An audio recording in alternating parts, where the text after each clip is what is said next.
آپ کو لگتا ہے کہ شہباز شریف اپنے بڑے بھائی کو منانے میں کامیاب ہو گئے ہیں؟ جو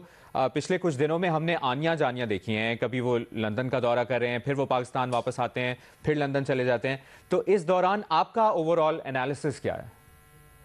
نہیں، میرا خیال ہے بالکل جی، میرا خیال ہے میاں صاحب کا بیان کے دو مجھے تو اینگل نظر آتے ہیں، ہم تو اسیس ہی کر سکتے ہیں۔ جب میاں صاحب نے بیان دیا تو شہباز شریف صاحب لندن میں ہی تھے، تو اگر اس معاملے سے کوئی مشورہ ہوتا تو اسی وقت ہو جاتا۔ شہباز شریف صاحب کا پاکستان آنا پھر واپس جانا، بھلے جو مرضی کہیں کہ جی کوئی بات چیت نہیں ہوئی، کوئی نہیں مانتا، میں بھی نہیں مانتا، آئی ایم شیور کہ میسیجنگ ہوئی ہے۔ اور آپ کو یاد ہے جب پہلے نواز شریف صاحب نے بیان دیا تو جاوید لطیف صاحب بھی لندن میں تھے، تو انہوں نے اس کے بعد باہر میڈیا سے پریس کا ٹاک کرتے ہوئے اسی چیز کو بڑی اور سختی سے دہرایا، پہلے والی بات کو جو باجوہ، جنرل باجوہ اور ججز کی ساری بات ہوئی۔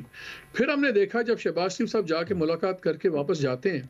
تو اس کے بعد پھر جاوید لطیف صاحب سے اگین ایک اور پھر پریسر کروایا جاتا ہے، جس کو کہتے ہیں چلیں چھوڑیں جی، وہ تو چھوڑیں، ہم بات کو چھوڑ دیتے ہیں، لیکن اب 9 مئی کی بات پہ کچھ نہیں ہونا چاہیے۔ میرا خیال ہے دو چیزیں ہوئی ہیں، ایک تو میاں صاحب کی وجہ سے جو نروسنس ہوئی اس بیان سے، ظاہر ہے بلایا گیا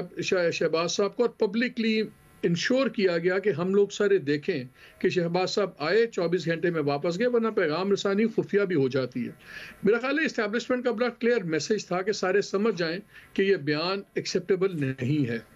اور پھر اس کے بعد ہم نے دیکھا کہ بیانیہ بدلا۔ میں جاوید لطیف صاحب کی اگزامپل اس لیے کوٹ کر رہا ہوں کہ میرے نزدیک وہ بڑی اہم شخص ہیں پارٹی کے، اس وجہ سے نہیں کہ وہ ایم این اے تھے یا وہ تھے، وہ شہباز صاحب کے کیمپ پہ نہیں ہیں۔ آپ کو یاد ہوگا وہ 16 ماہ وزیر بھی رہے، لیکن انہوں نے محکمہ نہیں دیا، اور ہمیشہ سے یہ دوسرے کیمپ میں سمجھے جاتے ہیں۔ لیکن جاوید لطیف صاحب جب بھی کوئی بات کرتے ہیں اس میں ایک چیز کوئی شک نہیں ہوتا کہ وہ مریم نواز صاحبہ کی اور نواز شریف صاحب کی سوچ کو ریفلیکٹ کرتے ہیں۔ تو میرے لیے وہ ان کے ویدر کاک ہیں، پولیٹیکل ویدر کاک، جن کو میں ہمیشہ نوٹ کرتا ہوں۔ ان کا جب یہ بیانیہ بدلا، میرا خیال ہے دو چیزیں ہوئی ہیں، شاید میاں صاحب نے ایک اور بھی اس میں سے کی ہو، فائدہ لیا ہو، سینسیبل آدمی ہے، 3 باری وزیر اعظم بنے، ایسے تو نہیں بن جاتا انسان، کہ انہوں کا ہو سکتا ہے یہ بات ہوئی ہو کہ ٹھیک ہے ہم اپنا بیانیہ چھوڑ جاتے ہیں، لیکن پھر آپ انشور کریں کہ یہ مئی 9 کی ریزننگ کے اوپر عمران خان کو بالکل پوری طریقے سے، بھرپور طریقے سے ڈیسیمیٹ کیا جائے گا، ان کو اور ان کی جماعت کو۔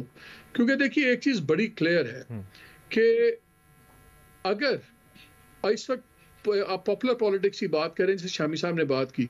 پاپولر پالیٹکس آئے گی جنوری کے اندر، اس کے نتائج آئیں گے جنوری میں اگر الیکشن ہوتے ہیں۔ اس سے بات ہو رہی ہے پاور پالیٹکس میں، پی ڈی ایم کی تمام جماعتوں کی سارا پولیٹیکل فیوچر اس بات پہ بہت زیادہ فوکسڈ ہے کہ اسٹیبلشمنٹ اور عمران کے درمیان میں کوئی رپروشپا نہ ہو، کسی قسم کی بات چیت نہ ہو، اور یہ چیزیں جو آج بہت ایک باٹم آف دا پٹ پہ تعلقات ہیں، یہ اور بھی خراب ہوں، ان میں بہتری نہ آئے۔ اگر ان میں کسی بھی وجہ سے ڈائلاگ کھل گیا between P T I and establishment,